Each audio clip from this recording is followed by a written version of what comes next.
let's try to explain, do our best to explain what is measures of central tendency. Una-una, ito. Mean. Ano bang meaning ng mean?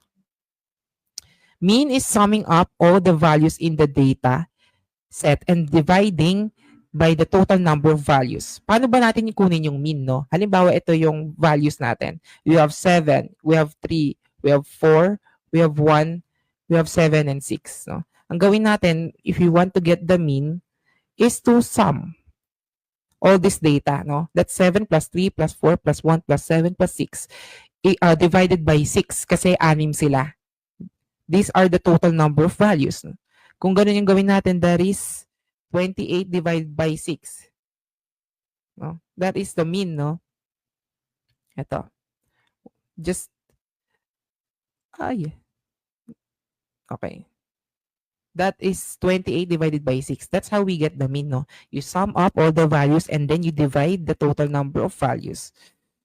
Next naman natin is the mode, no? Ano ba yung mode? Most common value. Ibig sabihin, ano yung nauulit?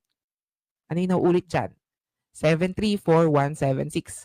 Meron tayong isang 7 dito. Meron din tayong pangalawang 7. Since nauulit yung 7, that is mode, no?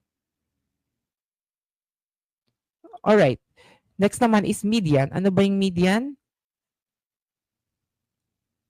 Arrange in order and pick the middle value. 7, 3, 4, 1, 7, 6. Since even siya, like 6 sila eh, no? That's even number. Mas madali yung median kapag odd numbers niya kasi makakasigurado ka na merong number in the middle. But in this one, since walang number in the middle, you have to add this 6 plus 4. Ito kasi gitna, di ba? Ay, sorry. Masyadong makapal. Ito yung gitna. 6. In this order, ang gitna is 6 and 4. Oh. Bilugan natin siya. Ito ang middle value. So, ang gawin natin, add natin sila, 6 plus 4, and divide into 2 kasi dalawa sila. That's how you get the median.